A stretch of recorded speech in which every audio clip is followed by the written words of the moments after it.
You are now listening to the Someone's Favorite Productions podcast network. The following podcast will contain spoilers, tangents, hot takes, and excessive foul language. Viewer discretion is advised. Enjoy the show.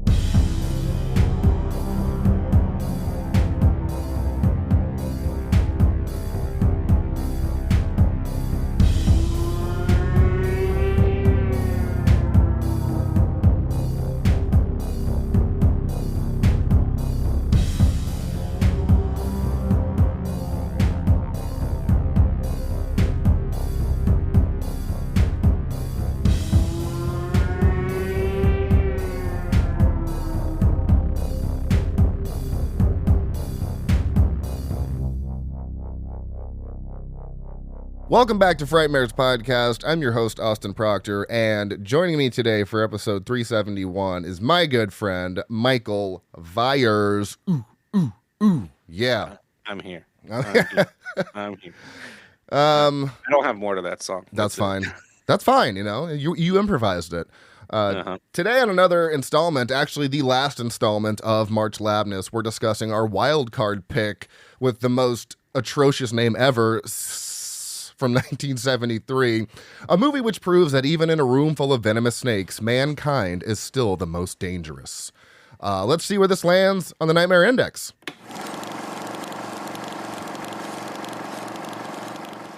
Oh boy, I have watched some things. I've watched some stuff, but what have you been watching like this past week? You been watching anything good, anything new? Doesn't really matter the genre. You tell me. This last month has been insane. Let me tell you. You mind if I do a quick count? Oh, let's do it.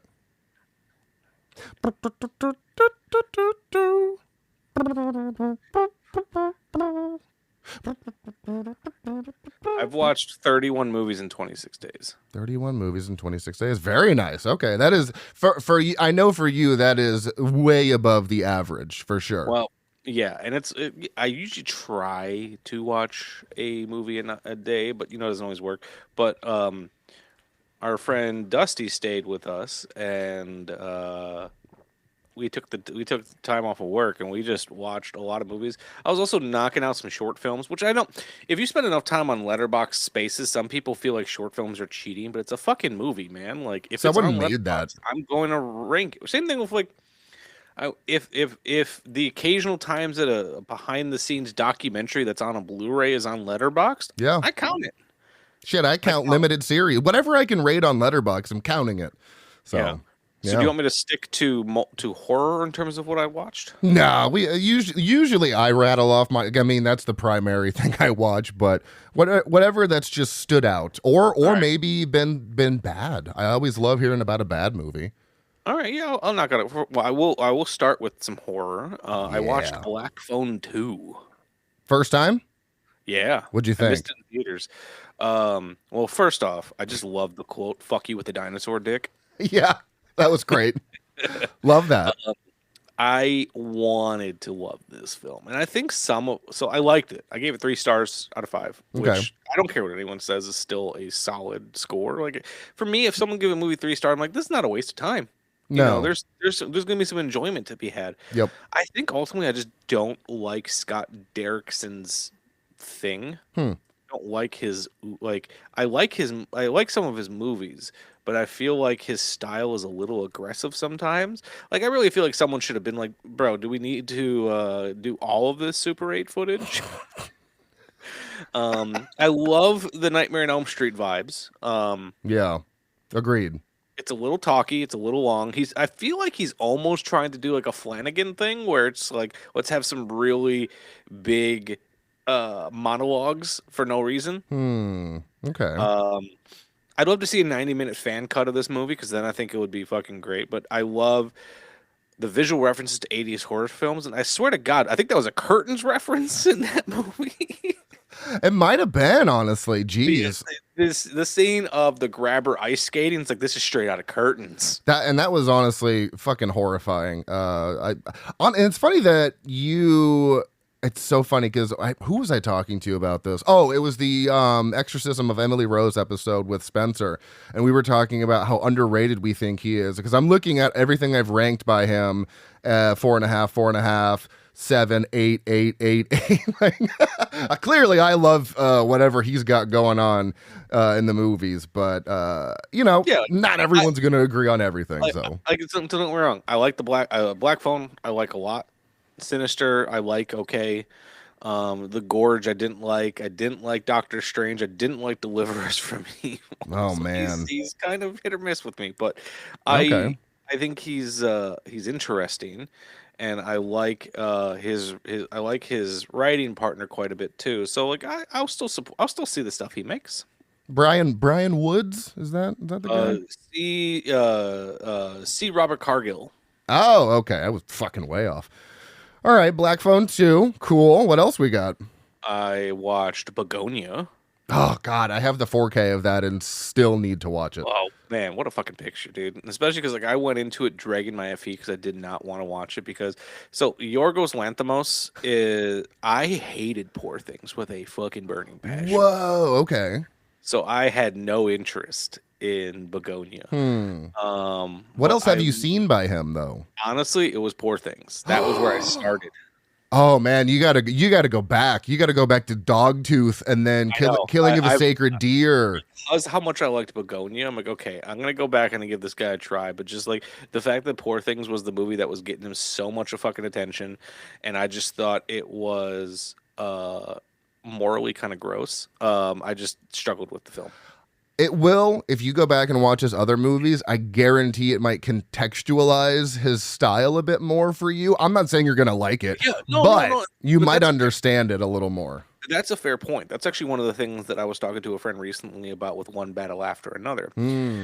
She watched it, and I think it might have been her only PTA film. Oh, okay. And she's like, I don't get it. And she's like, giving some very valid criticism of what she didn't enjoy about it. Huh. And I was like, is this the first film you've seen by him? And I only ask is like because this is kind of a culmination of his work leading up to this. And I even said, I'm surprised this movie was a big fucking hit. That so many people loved it because it's a movie that I feel like works best if you know his filmography. Right. So I'm down for that. So Begonia kind of turned my opinion on Yorgos. Part of me. Also, like I'm not gonna lie. So I really didn't like Poor Things. All right. And then the year after he did Kinds of Kindness, also with Emma Stone. Yeah, I haven't seen that. I didn't see that, but I remember the ad campaign was annoying the shit out of me because anything I would ever seen, it was just like Kinds of Kindness, and it was Ellen Page just not Ellen Page, sorry, Emma Stone just doing the worst dancing, and like that's all they were doing to promote it. I'm like, okay, I'm done with this. So I'm going to give him another shot because I liked Begonia so much. I recommend if you're going to give him another shot, start with The Lobster. I think that's one of his strongest ones. Also, Colin Farrell's in it. John C. Reilly is in it in a dramatic role. So, yeah, okay. I recommend that one. And then completely having your world flipped upside down with The Killing of a Sacred Deer. Okay.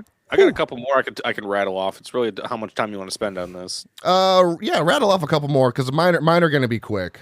All right, I watched because I wanted. This was a couple weeks. This is like a week or two ago. I wanted a nostalgia boost, so I watched Three Ninjas and Three Ninjas Knuckle Up.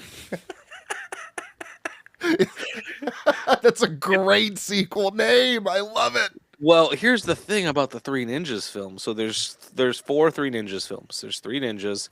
There's Three Ninjas Kickback, Three Ninjas Knuckle Up, and Three Ninjas High Noon at Mega Mountain. Oh my god! But here's the thing. So the second film that came out was Three Ninjas Kickback. But what's strange is it was made after the third film, which is Three Ninjas Knuckle Up. They apparently shot Three Ninjas and Three Ninjas Knuckle Up back to back, so it is the true sequel. Has the original cast and everything, but something happened and it couldn't get released, so they made another sequel that came out first and then released the it's a fucking nightmare. It all doesn't make sense. It doesn't make sense, and I love it. I also watched, for research, this documentary called Dumb, The Story of Big Brother Magazine. It is essentially the origins of Jackass and CKY. Nice. And then the last two things I watched The Smashing Machine. Okay. With Dwayne "The Rock" Johnson, directed by Benny Safdie. Liked it quite a bit. I think I like Marty Supreme more. Jason Hillman is in disagreement. He was reversed on that one. Okay. But so I don't know if you know anything about this movie. This movie is about The Rock. It's not about The Rock. It's The Rock is playing Mark Kerr. Yes. Who is a MMA fighter that helped revolutionize the sport. He is transformative in this movie. Like the makeup, and he has this really kind of funny curly haircut. Yeah, I noticed that from the trailers. I was like, I don't think that's yeah. But there's a funny point where in the movie the character shaves his head, and then I'm like, "There's Rock. There he is. I recognize him." But then he grows this little tiny goatee, and I'm like, "Where'd he go?" I'm losing you behind the goatee, sir.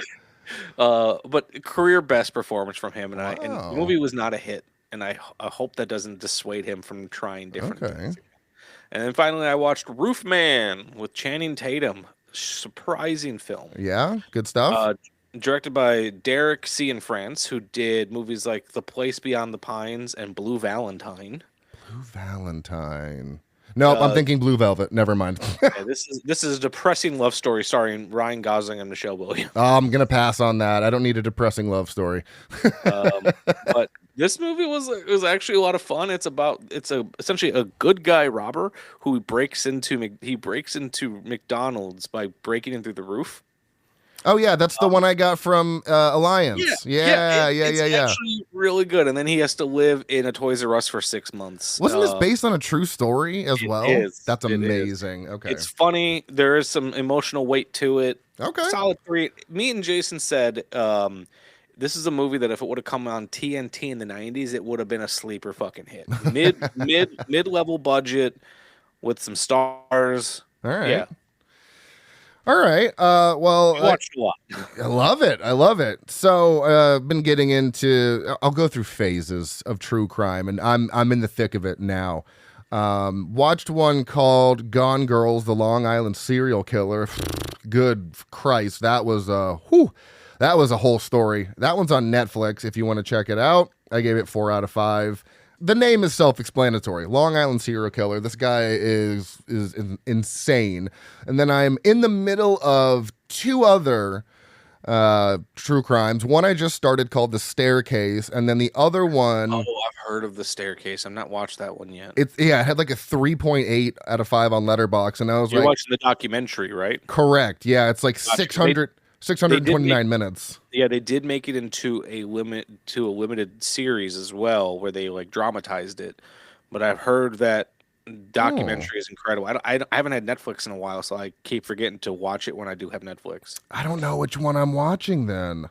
The one I'm watching is on Netflix, and it's 629 minutes. It's got like 8 or let's see. Is it a documentary or does it have people? Well, it says limited series, and it's 13 episodes. Well, I think it doesn't appear that it's been dramatized. So because then there's the Netflix. I believe there's a movie. Oh, maybe I'm watching the wrong thing. No, you might be watching the right, because like The Staircase stars Colin Firth and Toni Collette. That's the dramatization. Okay, not watching that. Toni Collette's not popping up in your documentary. So I just started that one, and then my wife and I are in the middle of another one called The Program: Cons, Cults, and Kidnapping. It's about those establishments that would, steal your kid in the middle of the night and send them away to this camp, but there's a lot of abuse happening there. That shit is crazy. And then this just dropped, actually. I hadn't even fucking heard of this. It's called Something Very Bad Is Gonna Happen. It dropped on March 26th. And I don't even really want to explain it that much, but I was watching it, and about every 5 to 10 minutes just going, what the fuck? And then by the end of it, I was like, this might be one of the greatest. It has potential to be one of the greatest Netflix originals, because that first episode was like, I don't even know what's the word, captivating, enthralling. I was so hooked by the end of that first episode. And I think it's 8 total episodes. And by the way, They are marketing this as a Duffer Brothers project. They are only fucking producers, okay? With like 6 other people. I love when they do that. And when I say I love it, I hate it. Yeah, it is not a Duffer Brothers project. They are just financing it. They did not write it. They did not direct it. So please don't let that, since they're marketing it that way, don't let that, make you not want to watch. Oh my God. Well, one, I have a documentary recommendation for you in a second, but this reminds me. So David Robert Mitchell, who directed It Follows, yes, he has this new movie coming out. Yes, the Oak Street. Yeah. I'm really annoyed every time that I see it mentioned. People keep saying this new J.J. Abrams film. Because he's a producer on it. It's like, it's not J.J. Abrams' film. Fuck off. I think they're just using the bigger name, I guess, to draw people in, but a lot of people don't like the Duffer Brothers because, like... Well, here's the thing about the J.J. Abrams thing. If someone would have been like, this new J.J. Abrams film, I'm like, pass. But if they're like, the director from It Follows, I'm like, tell me more. I'm in. So, what's recommendation? So, this one was on HBO. Ooh, Me and Amanda watched this. I think last year. It's called Love Has Won, The Cult of Mother God. Love Has Won. This one is about this woman named Amy Carlson, who is the leader of this cult called Love Has Won, and it's a conspiracy theorist, just insanity cult, where this woman is like taking colloidal silver that is turning her skin blue, and she believes that she is going to like become one with God. Everyone in this documentary is fully insane. It's produced by the Safdie brothers. It's wild. There's another one that involves something in Our Mother God, but I haven't watched this one, so I'm adding that to my watch list. Okay. So yeah, that's what I'm in the middle of with true crime stuff. But then I did watch a new horror movie for this year that Gabby actually found called Pretty Lethal. It's on Prime, and I did a little review for this that I'm going to post today, but just take John Wick and then take Black Swan and then take Green Room and just mash them all together. And that's what this movie is. And that's all I'm going to say. Uma Thurman is in it. Ballerina Nazis?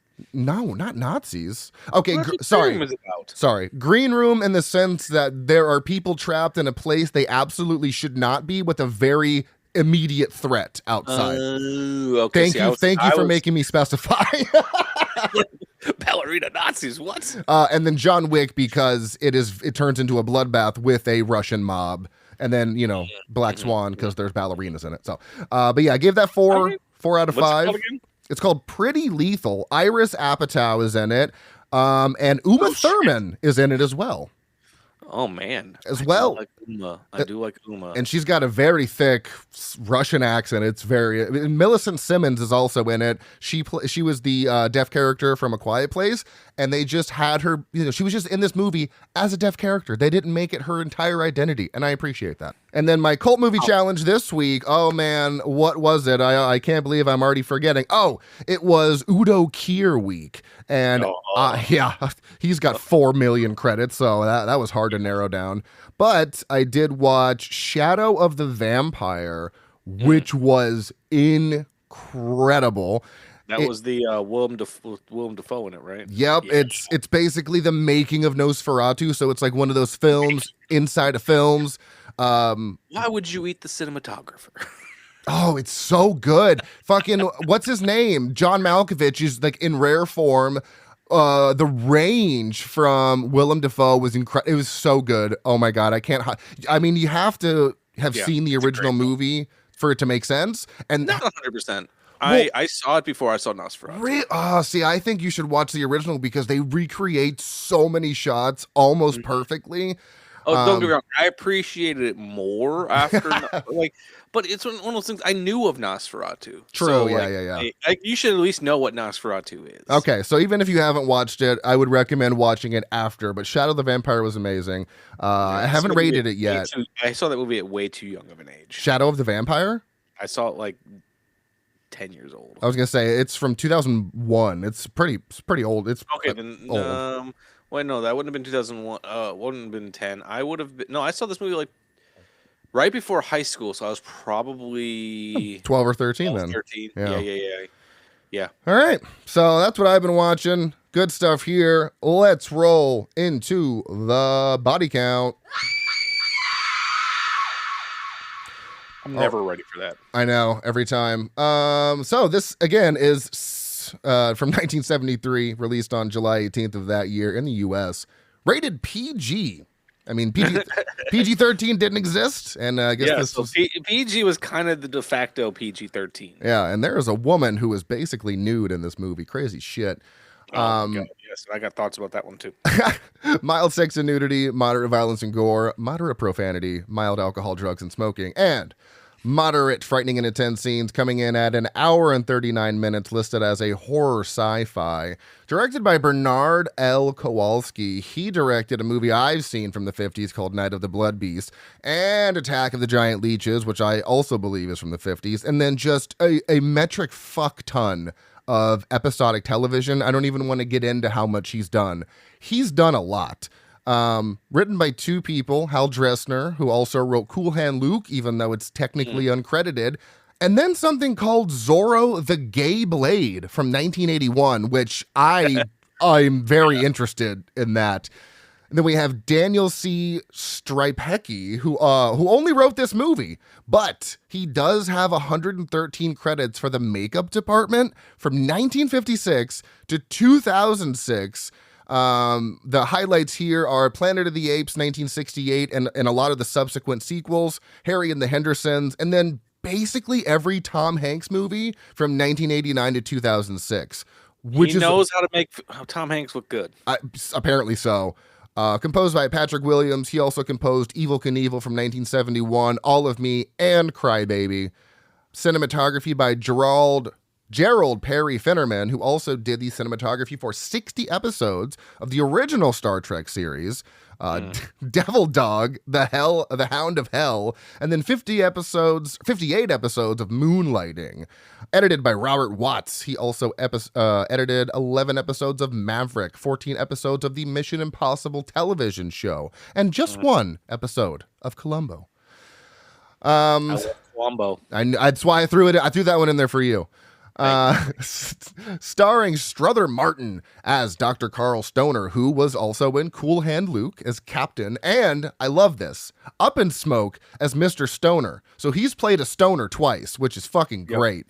You've got Dirk Benedict as David Blade. He was in the Battlestar Galactica movie from 1978 as Lieutenant Starbuck. You have Heather Menzies as Christina Stoner. She was in Piranha 1978 as Maggie McKeown. Robert B. Scholl as Dr. Ken Daniels. He was in House Sitter as Ralph. And then Tim O'Connor as Kogan. He was in 21 episodes of Buck Rogers in the 25th Century as Dr. Elias Hewer. Estimated budget of $1.3 million with a worldwide box office gross of nothing I could find. I couldn't even find where this fucking movie was filmed because I don't go anywhere else besides IMDb because I am lazy. You can watch this on Amazon for a $3.99 rental. Movies that came out...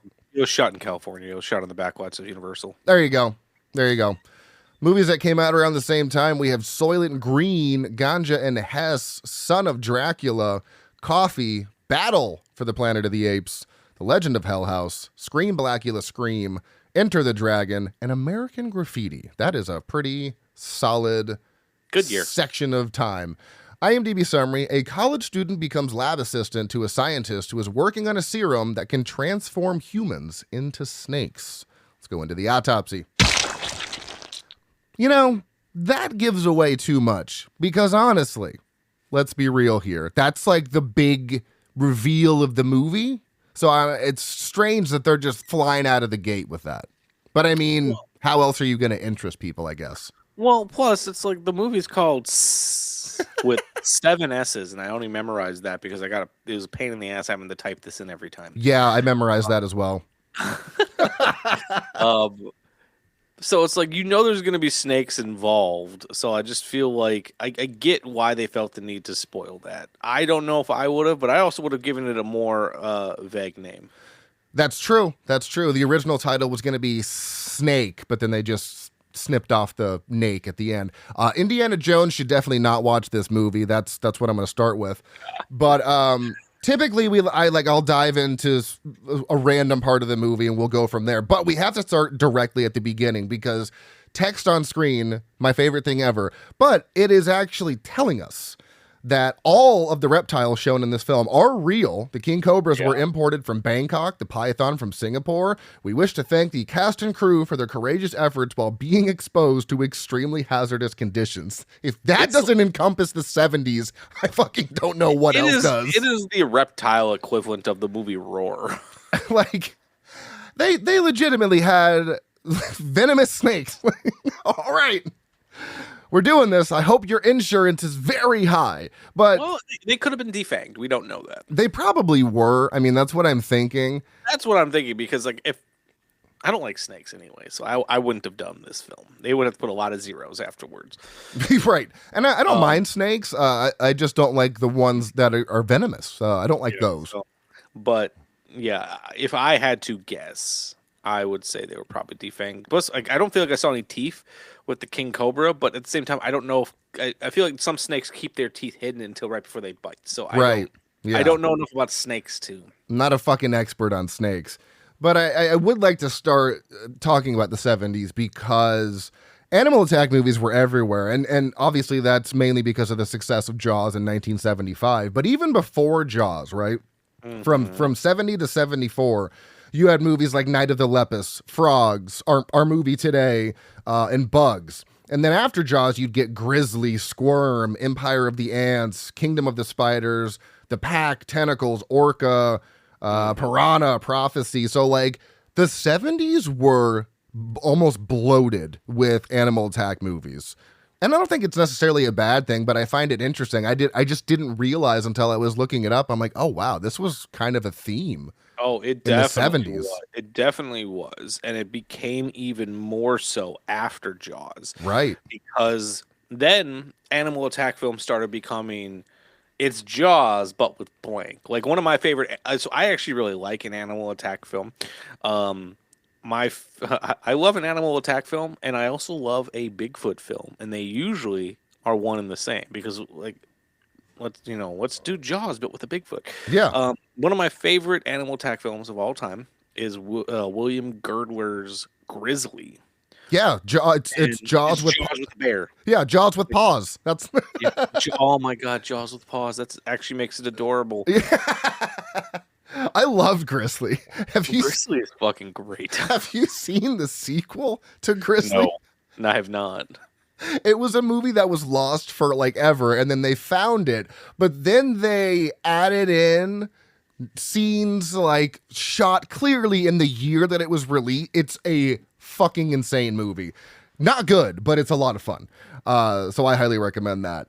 And but yeah, so the 70s full of animal attack movies, and I'm not even going to get into the 80s, but I do want to mention just one from the 80s called Venom, which is from 1981. I actually did it on my cult movie challenge this year, I believe. And that's also another movie where they actually were using real snakes in the movie, which is pretty cool. And Tobe Hooper was supposed to direct, but then had to drop out and was actually replaced. Oh, that's right. It was for Hooptober. That was going to be my Tobe Hooper film. And then I just moved it to my cult challenge. Well, and then I also want to just bring up a little bit. So it's like, obviously this film does have some connective tissue with animal attack films, right? And I feel like the subgenre of horror that this movie realistically I think fits more into is body horror. Yeah. And if you think about where body horror was at in the 1970s, there wasn't a lot. Don't get me wrong, I'm sure there's some existed. You obviously had things like Philip Kaufman's Invasion of the Body Snatchers. And you also had, but before that, you had a lot of stuff in the 1950s, like The Blob and The Fly. Mm-hmm. That I think, so this movie has a lot to do with body horror, and I feel like some people sometimes forget that body horror did not start with David Cronenberg. He's not the first one to do it. He obviously made it his own. But you have a lot of things like Mary Shelley's Frankenstein in its own way is a body horror film. What year? I'm talking about the book. Oh, I'm sorry. Yeah. Yes. The Mary source Shelley's material.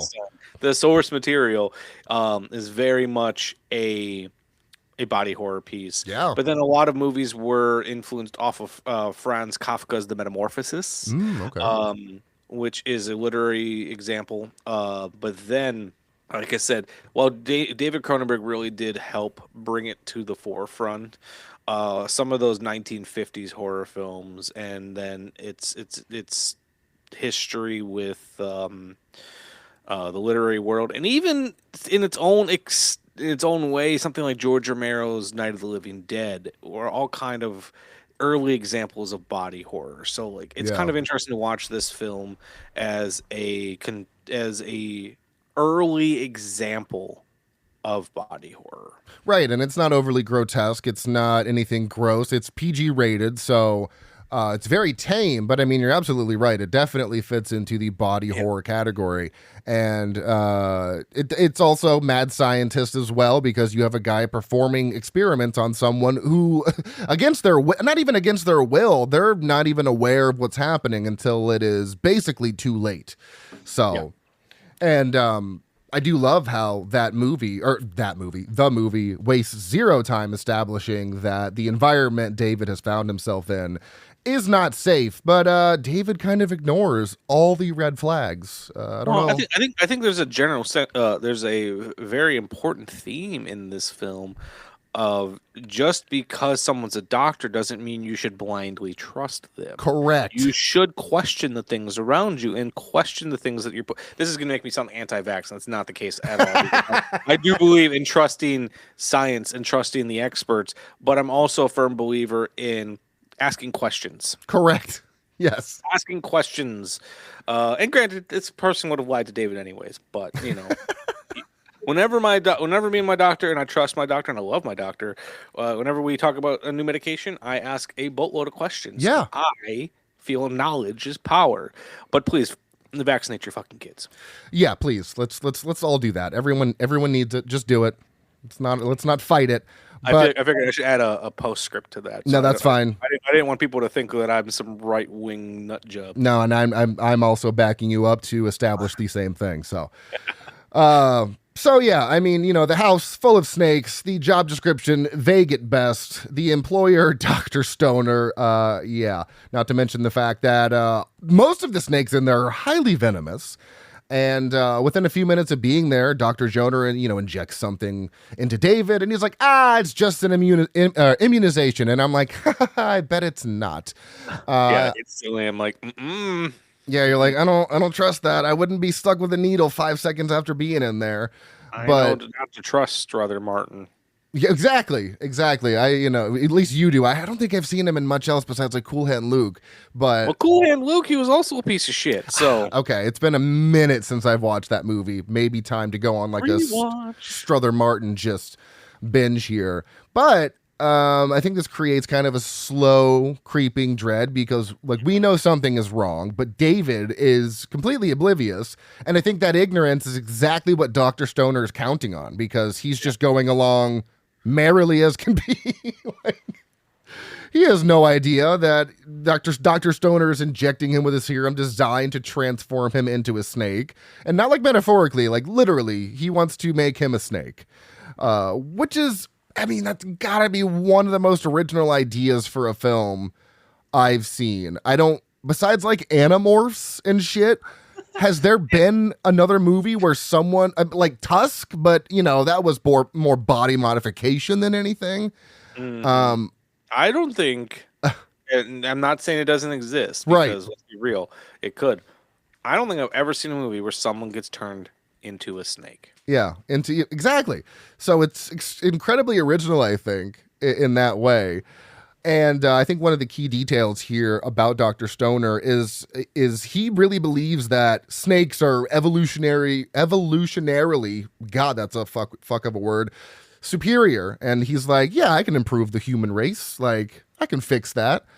Especially because he seems to give his life at the end for not wanting to get caught. I don't know if he was suspicious about getting caught after all of the events that went down, or if he accidentally got bit by that cobra. I don't know. But it seemed like he was kind of willing to just go down. I feel like he always knew that that the king that he refers to him as was going to take him down. Right. He had a lot of reverence for that animal, but at the same time, like he knew that this was a more powerful creature than he has, and like I think he even has that line in the movie where he's like, when he got bit by a different snake, he's I think this is I'm getting older, I'm getting slower. This is a sign that I need to not play with the king, essentially. And it actually, unrelated, kind of reminds me of an interview I just recently watched with Johnny Knoxville, where he did an interview with Rolling Stone, and Johnny Knoxville has had 16 concussions. Oh, is this about the bull? Yeah. Tell it. And like him talking. So Johnny Knoxville talks about how he can no longer do any stunts with bulls, and he got really emotional about it because not that he likes hurting himself, but he actually loves and respects bulls, and has always legitimately enjoyed doing those stunts, which is insane because he nearly dies every fucking time. Yeah, the one where he got flipped up like a fucking pancake into the air and flipped around while blindfolded. That had to be rough. Or there's that him getting flipped upside down is the poster for Jackass 4. Yeah, exactly. The man's a lunatic. Yeah, but he got legitimately like upset about it, and probably because I've just been so invested in the world of Jackass for something I'm writing, I really felt that moment. I have to say, this movie on Letterboxd is a 2.8 average. I actually think that's kind of low. I found this movie really working on me. Like, we haven't talked about our general thoughts yet, but yeah. Oh my God, we didn't even start with that. Wow. Okay, let's just throw those in now. I'm not even going to fix it in the edit. Let's start with 10 minutes into the review. Overall thoughts, Michael. Why don't you tell me that, and then we'll go into the rest of the format I had. I totally forgot about that. I thought we were just trying something new. Oh, I don't even know my own fucking format. I'm on a lot of drugs, and by drugs I mean Dayquil, ibuprofen. That's drugs in your 30s. Drugs I'm partying over here. All right, so overall thoughts. So I think 2.8 is low for this movie. So I went into this movie thinking this movie was going to be very cheesy and very over the top. Same. And there is some of that, don't get me wrong. But I was not prepared for a slow burn film that is acted very earnestly, and all like in the makeup actually, like, people can laugh at the makeup. I think it's actually really good for the time period too. For 73, absolutely. And like the poster is incredible for this movie. But I found this movie really this movie was really working on me. Part of that is I just have an innate dislike and fear of snakes. Okay. So there's a whole section in the middle of this film where they're just doing close-ups of snakes and close-ups of what's the actor's name? David getting injections the entire time, and I found myself kind of squirming a little bit. Yeah. So like it's not like I'm hiding under a blanket scared, but it was getting to me. It was affecting me, because I know these are real snakes, and there is inherent stakes with that. Steaks with snakes. Yeah.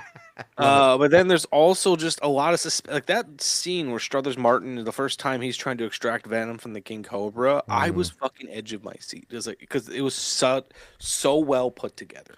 I agree. For a movie that I had seen the title probably from Scream Factory's website. I have the Blu-ray, but I just never got it. I might need to pick that Blu-ray up. Yeah, I just never got around to it. And then when I was doing this month, I was like, oh, this is kind of mad science-y, experimentations on humans. Let's throw it in there. And it's the wild card pick because it's in the range of 2.4 to 2.9. And yeah, I feel the same exact way. I was into it from the beginning.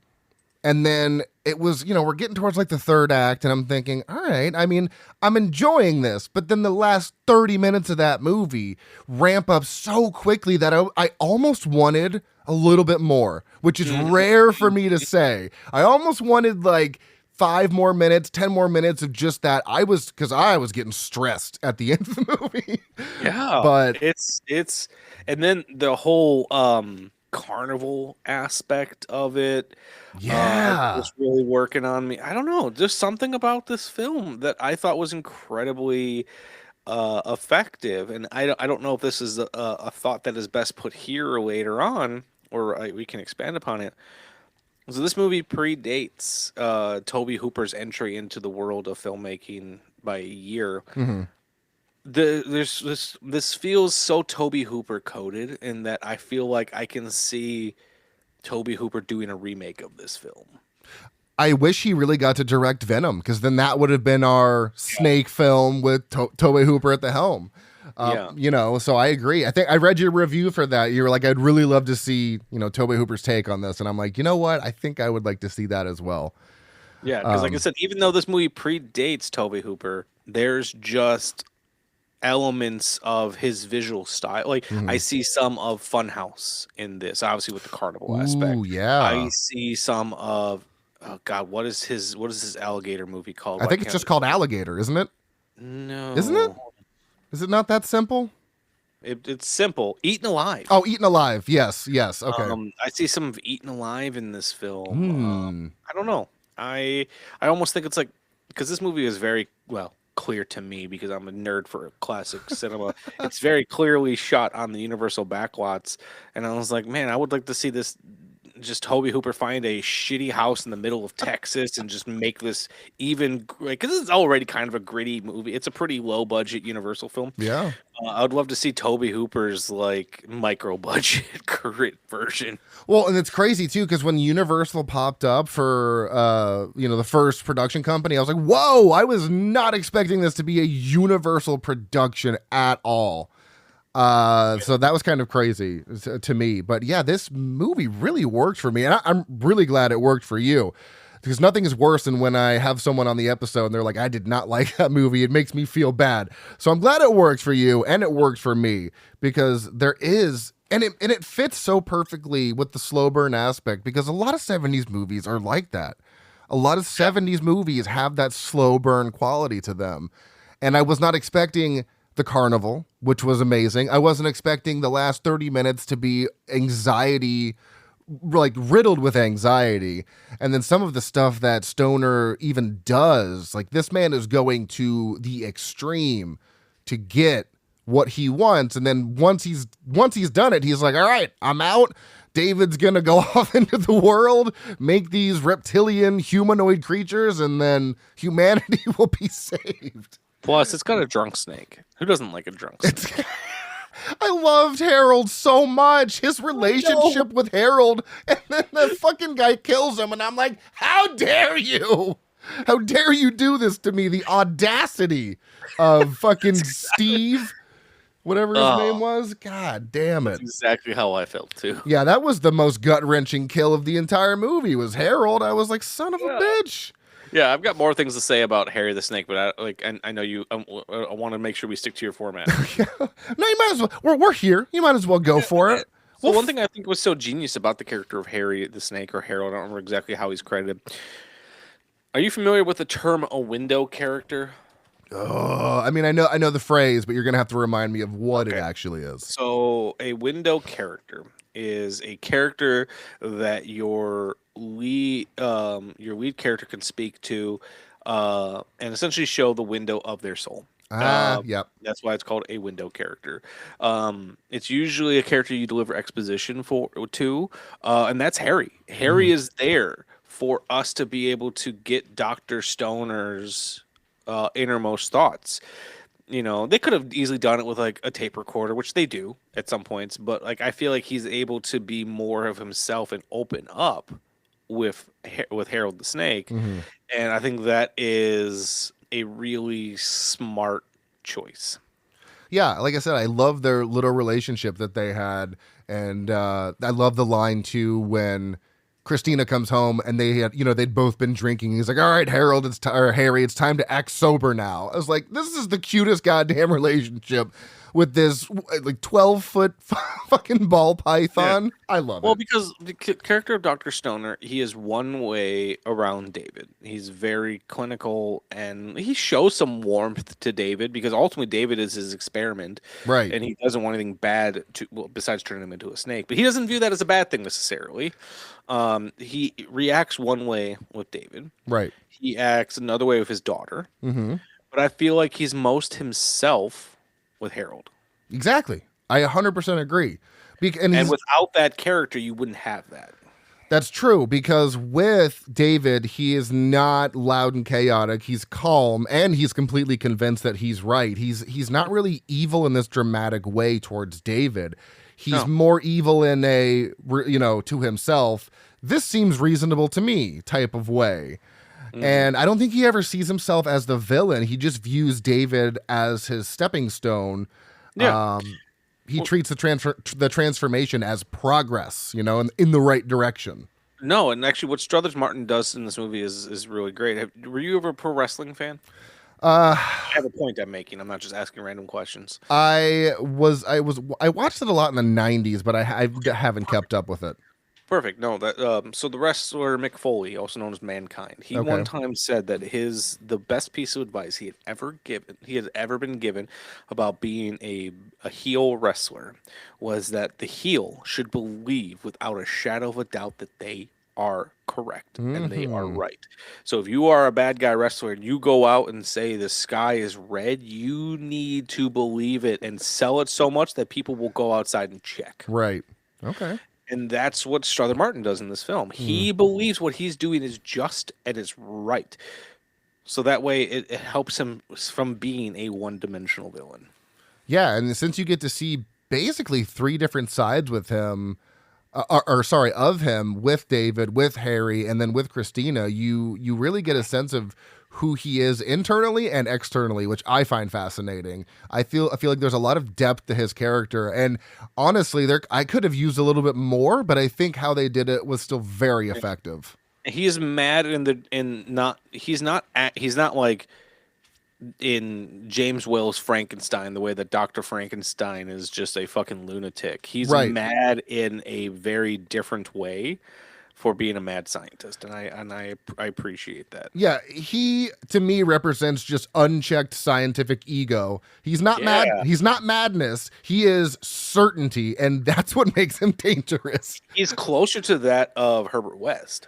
Exactly. Him and Herbert West are very similar in the sense that they're right. Obviously, completely different energy. Herbert West is all madness, where he is a little chaotic with his daughter, but other than that, with David, he is very calm and collected. He's almost like Dexter. He's got these 2 different sides to him that he can play normal over here, but then be cuckoo over here.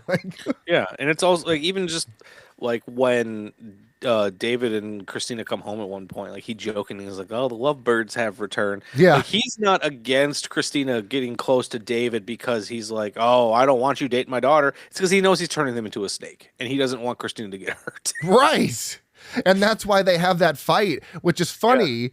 Because he's not mad that she wants to get involved. I think he likes David. He does like David. But I just want to turn you into a snake.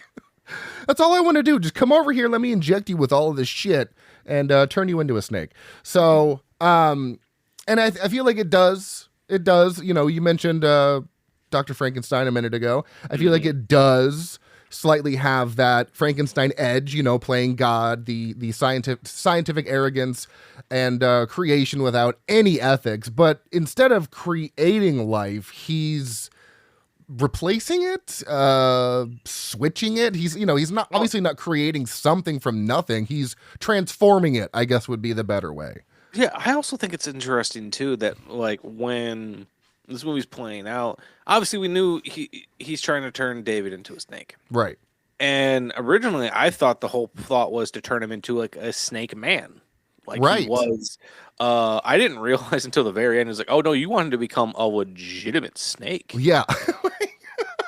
And I was like, what's the point of that? Like, yeah. And then he has that whole monologue with the King Cobra, about how, you've got this partner that's going to be a little smarter than you. He's a snake, but with the mind of a man. And this is just the next evolutionary step.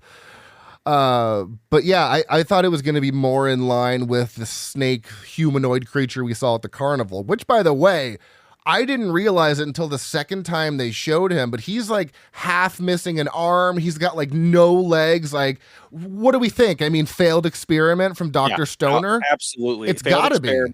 Failed experiment. And then Dr. Stoner gave it to the carnival. Yeah. That's what, and I think that's also why the carnival was so guarded about Christina going to talk to the Snake Man. Right. Not that I was suspicious that, it was all fake and they just made it up. But then I was thinking about it and I was like, well, wait, if that was clearly a failed experiment, then they're not going to want her to go in there and see that thing. But she also calls it Tim, like she knows who it is. Yeah, because it's Stoner's original assistant that the cops are looking into, wanting to know why he disappeared. Oh my God. Okay. I guess I missed the name of him. I think they said the name somewhere, but that's the when the cops first come to see Dr. Stoner, they're looking to see if he had known what happened to Tim, because Stoner's like, oh, he had some family emergency. Well, we spoke to his family and they haven't seen him.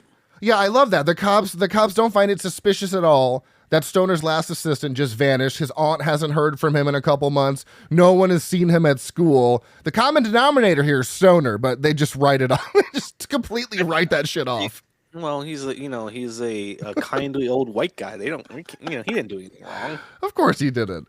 So he's a man of intelligence, Austin. Yeah, exactly. I don't know where that voice came from. He's in a position of power, I guess you could say. Yeah. So the transformation though was very interesting, very 70s, but it didn't look bad. No, like if you try to compare it to things that we can do now, you're never going to be happy. But I try to contextualize it for the films of 1973.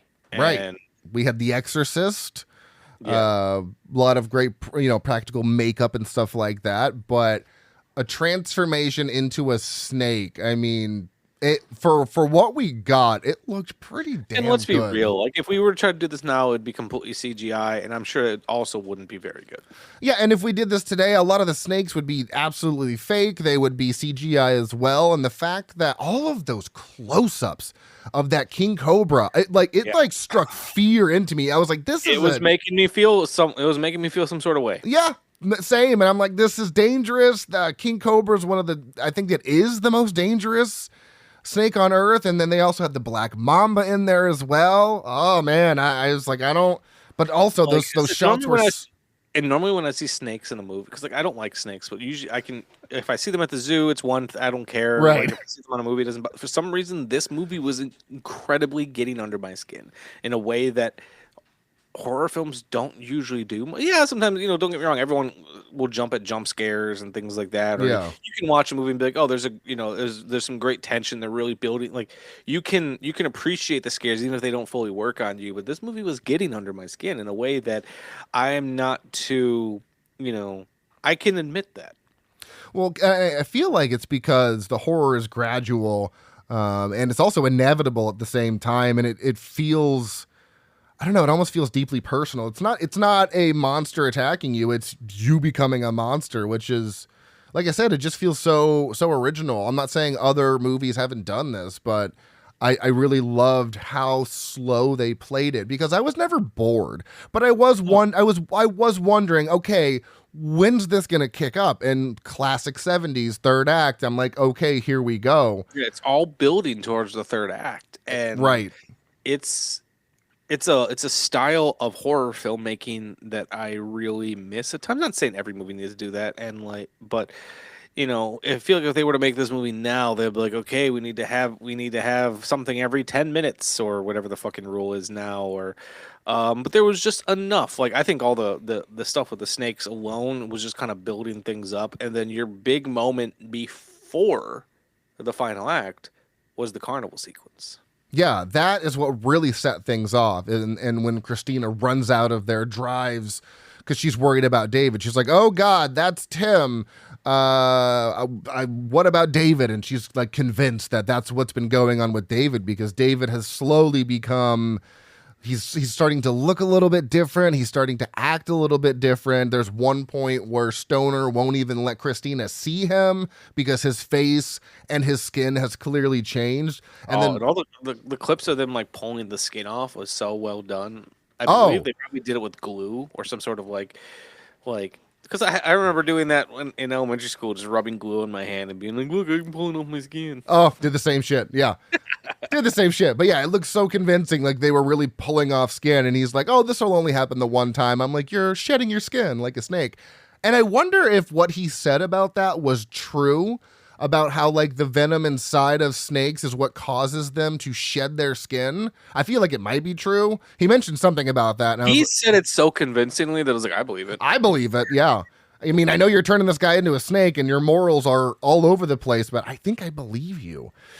So let's see where I was. Oh yeah. And honestly, I guess the two movies that I would compare this to the most would be not in terms of like pacing or anything, but just like The Fly or American Werewolf in London, because those are two movies where someone is slowly being transformed into something else. There's so much connective tissue with this and The Fly.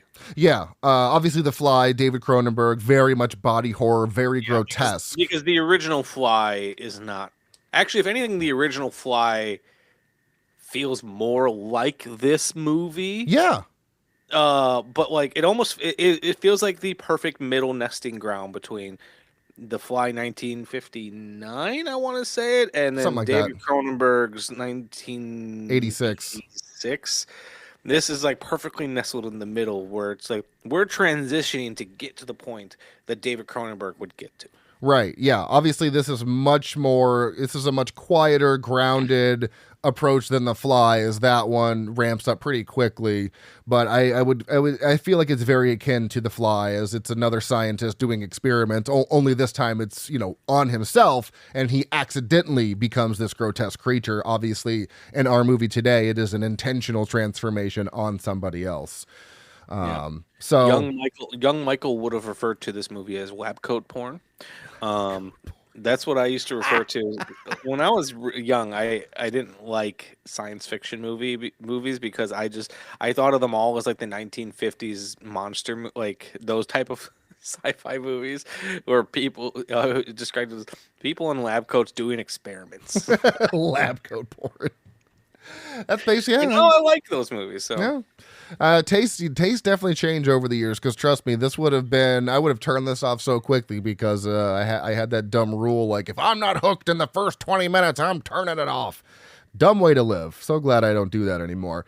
But it's like I'm sure you can think of some movies too where it's like there was a perfect example of a movie called The Passion of Darkly Noon that me and Amanda watched. And through the first more than half of the film, I was like, this movie is terrible. It's one of the worst movies I ever saw. By the time it finished, I was like, I think that movie's a masterpiece. You're like, how does that swing happen through the course of one movie? But it does. And a young, hot Brendan Fraser doesn't hurt it. Okay, yeah. I would be sold on that too. Yeah. Okay, so Stoner completed his goal, possibly assuming the cops may be onto him, although I think he was planning to just sacrifice himself at this point anyways. David's now a full-ass snake, like they have replaced him with a real living snake, wrestling with a mongoose, which, by the way, that looked like a legitimate fight between a... I had wondered that. Yeah. I was trying to look up, because back then they didn't have certifications at the end of the films, but whether or not it was... was it ASPCA or whatever? Yeah, right. They didn't have certifications at the end of the film, which, by the way, the credits in this movie look like a cartoon. They do. So I was like, oh, did they just let a mongoose kill a snake? And by the way, every time the mongoose is on screen, I was like, you're cute as fuck, but you sound annoying and you have giant feet. And I knew something like that. I was like, they're not going to keep showing this if something does not happen with this mongoose. And then at the end, they shot one of the other snakes with a shotgun, and that was a hell of an explosion. Yeah. yeah, I don't know. I was like, I'm not gonna let it bother me too much, but I feel like that mongoose really killed the snake.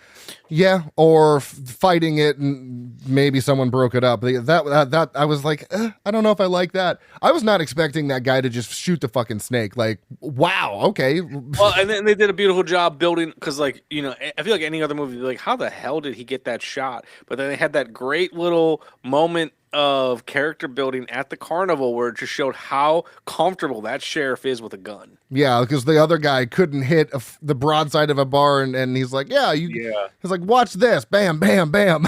Yeah, and it's like there were setups and payoffs in this movie that worked. Like, I'm not trying to tell everyone that is a fucking masterpiece, but it is. I feel like a lot of people on Letterboxd went into this with a very specific idea of what this movie is going to be, and just let it. I think a lot of people went in thinking this was going to be a silly movie, and they wanted it to be, and it is in some ways. But I think it's also a much better movie than people give credit for. I agree. So then you have the whole wrestling with the mongoose, and then a movie ending in my favorite way, because it's just such a cop out.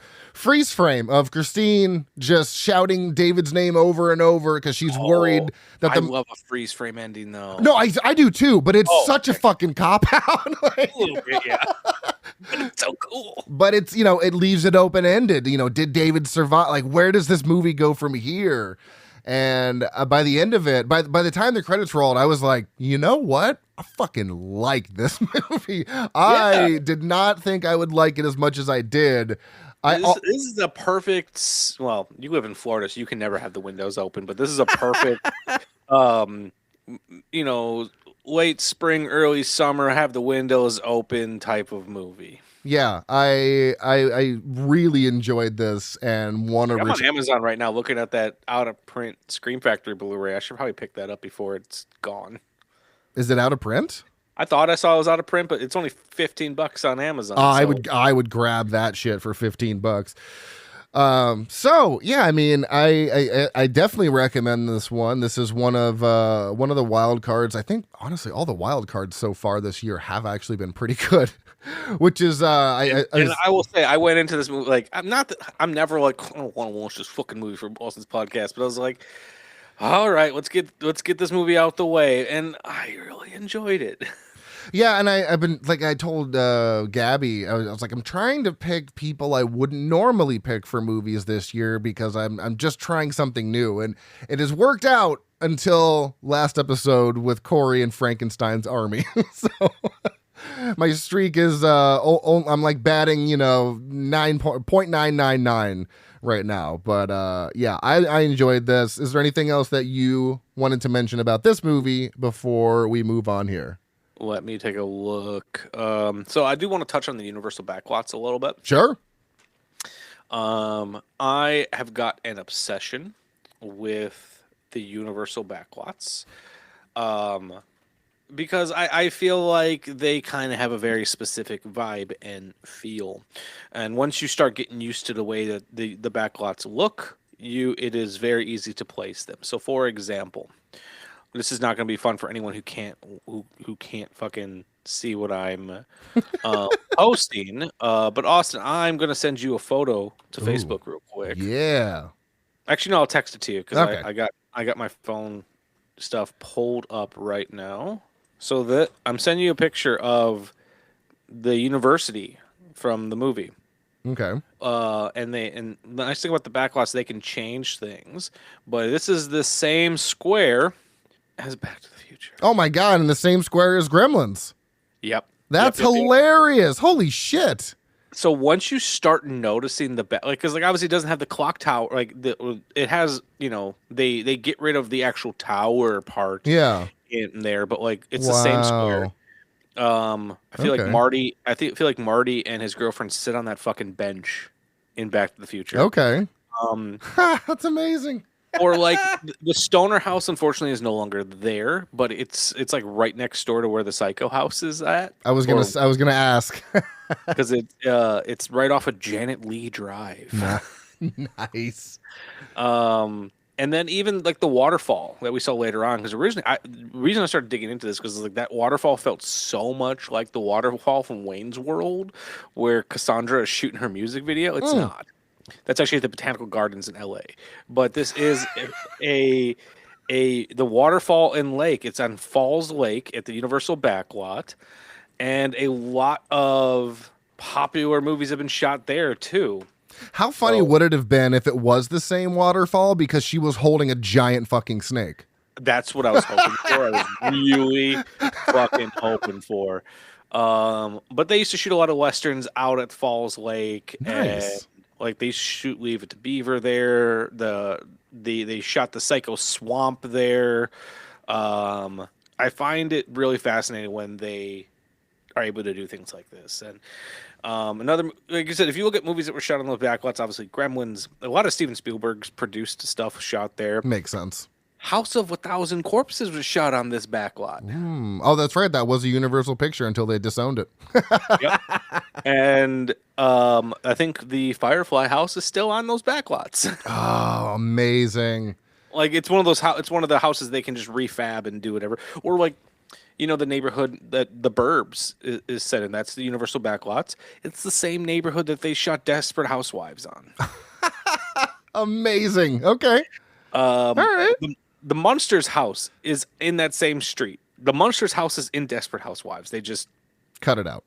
No. They just recolored it. Oh shit. Okay. They just paint these houses when they need to. That's fucking amazing. So, Hollywood. I wanted to give you a little history lesson. I love it. On the Universal backlots. You talked about nudity earlier in this film. So there's some primo skinny dipping in this film, but it's really funny. I don't know if it's just the version that I rented from Apple TV, so you have to tell me if this exists. There are added leaves that cover the nudity. Yep, that was in mine. They were so perfectly placed in every shot. I was like, I'm impressed at how good this. So it reminds me back when I was a kid, and do you remember Toonami on Cartoon Network? Oh yeah.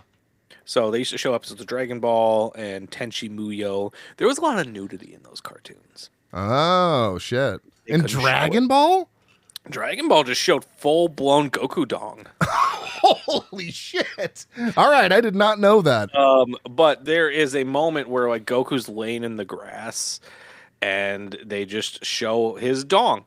And like they'll awkwardly add underwear on, or they'll have like one flower coming out of the grass and it'll just cover him.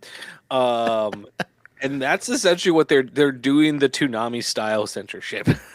Oh, that's hilarious. That is my search history is going to get real weird here later today because that's hilarious. I did not know that they were that. I mean, I know anime is graphic, it has nudity, but just swinging dicks that's interesting. Okay. Yes. All right. Especially because like the character was a child. Yeah, that's where I'm at with that. It's not treated in a sexual fashion, but like.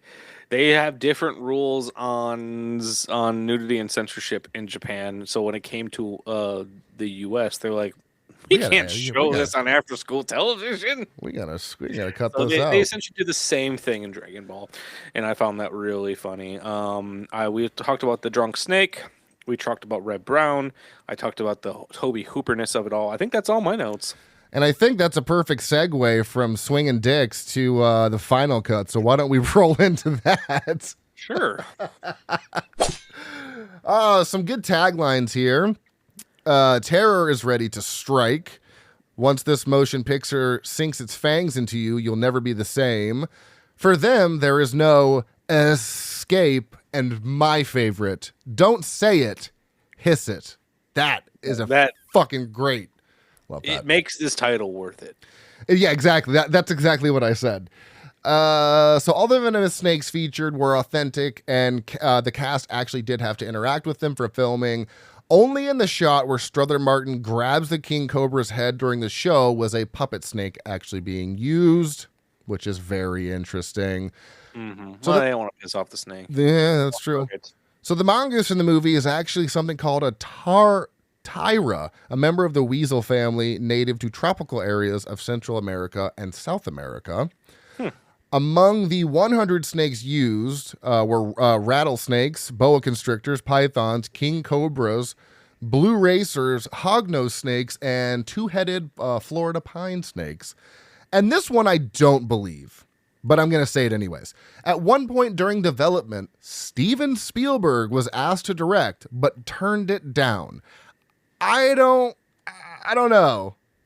Well, I mean, I guess Universal Film, maybe they really did ask him. Well, at the time, too, he was a very amateur filmmaker, right? I think he had done some episodes of he did an episode of Columbo. Had to bring that back up again. Duel had just come out, and that was a TV movie. Really, his biggest first hit was Close Encounters from '77, right? Well, his first big hit was Jaws. Oh, duh, Jeezy Pete's. That's right. Yeah, okay, Jaws, and then Close Encounters. So that actually might hold some weight there. I would not be surprised. Okay, I would not be surprised if that was the case. There's a stupid goof here because it really doesn't make any sense. It says there's no way Christina would have known that the Cobra was David. Yeah, she really would have. I don't think this person watched the movie. So, rated 5.4 out of 10 on IMDb for our purposes of the Nightmare Index. That is a 2.7 out of 5, 2.8 out of 5 on Letterboxd, 30% on the tomato meter, and a 26% audience score. What did you give this, Michael? So I gave this movie a 3.5, which is pretty much in alignment with my boy Leonard Maltin. Whoa. Leonard Maltin uses a 4-point scale, so I need to mention that. Okay. He gave this movie 3 out of 4, which, if you do the math, is about a 3.75 out of 5. Whoa. So Lenny Maltz liked this movie as well. All right. Well, I also gave it a 3.5 out of 5, which gives us a Nightmare Index of a 3.13. And I forgot to take a picture. I feel like that's a much more fair average. That's why I'm doing our Nightmare Index. It's not how scary the movie is. I just wanted a fun name, but I figured we would get You are essentially doing what Rotten Tomato does. You are doing an aggregate. Yeah, I'm doing an aggregate. We're taking a whole bunch of we're taking 4 different ratings, dividing them by 4, and getting an average. I think a 3.13 is much better than, it's not much, it's 2.8, but I still think that's a more fair rating. It needs to be above a 3. Yeah, once you've crossed that 3 average, I think you're on the upswing. Exactly. So, similar movies according to IMDb, we have The Curse of the Werewolf, Strange Behavior, Kingdom of the Spiders, The Lost World, The Lost World, and then Rats, Night of Terror. Rats. Similar movies according to Leotix. I actually said that on the last episode, I think. So I shouted you out. It makes me pop every time you just randomly throw that out because it's a deep cut. For it's filmography or podcastography. Yeah, it's always for you. Similar movies according to Letterboxd. We have Tarantula with an exclamation point. Reanimator, Conga, From Beyond, and Night of the Lepus. Did you get? There was not a lot of funny reviews that were short. I think I have I have 3, and they're not even that great. I have 3 and a Leonard Maltin review. Oh, Lenny Malt. All right, so then hit me with your first one. I'll start with Leonard Maltin. Yeah, let's start there. Which, by the way, if you're not following, there is a page called Not Leonard Maltin on Letterboxd, which this guy goes through all of Leonard Maltin's guides and compiles his reviews. That's amazing. Love it. So Leonard Maltin gave this movie 3 stars. He says, well done horror tale of doctor who finds a way of transforming man into King Cobra. Exceptional job by makeup master John Chambers. So short and sweet. Okay.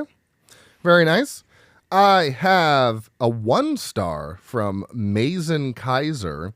Whoever voice acted that mongoose deserves an Oscar. Also, we didn't talk about the weird noises the snakes make in this movie. Yeah, I don't know if those are actual noises that they make, but they are not. Okay, I don't know enough about King Cobras and shit, but I don't think they're making those noises. They were grunts. Yeah, making grunts is a good way to put it. This one comes from Uncle Salem, gave it 2.5 stars and a heart. It's silly as hell, but entertaining as a motherfucker. Before Tusk, there was Oh, that's perfect because my next review is from McCoolin85, 2 stars and a heart, the prequel to Tusk. Yeah. Yeah. I love Tusk, by the way. I love it too. This next one is by guest on an upcoming episode of the Shameless Picture Show, Amelia DeCherico. Oh, shit. She gave it 3 stars. Most realistic jock ever on film? Question mark.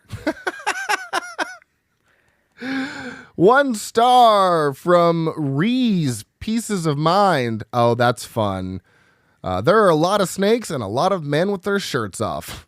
That's a very astute observation.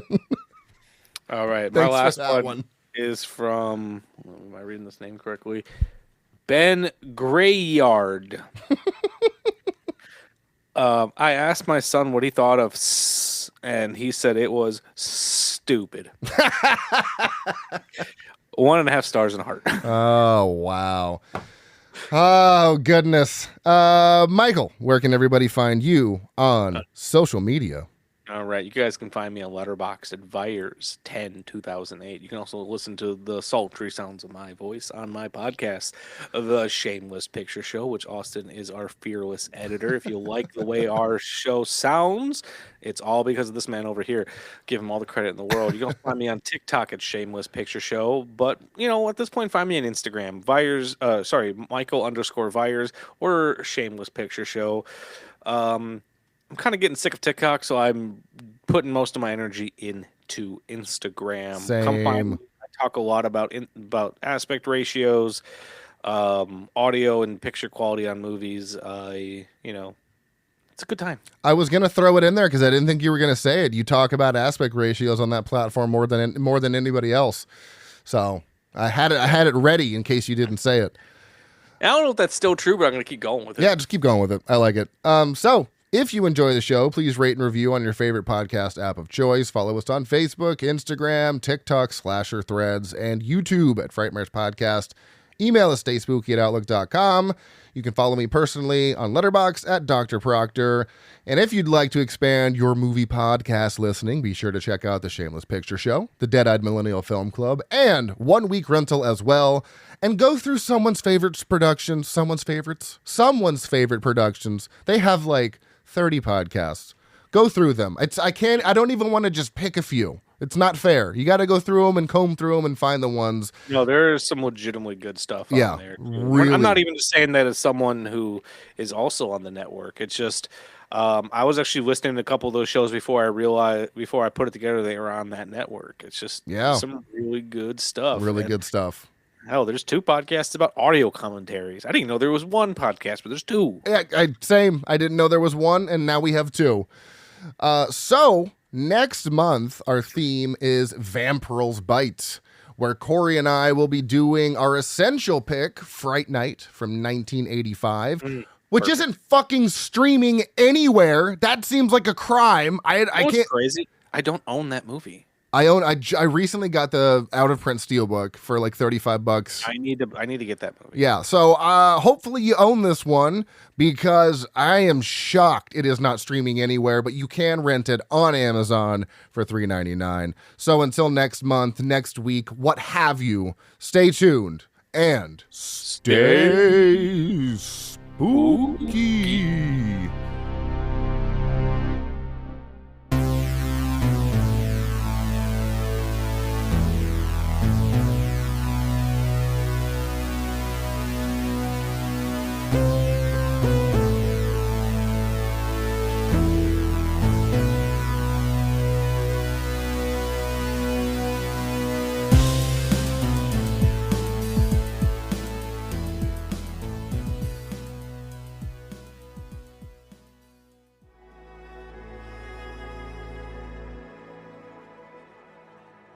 Thank you for listening. To hear more shows from the Someone's Favorite Productions podcast network, please select the link in the description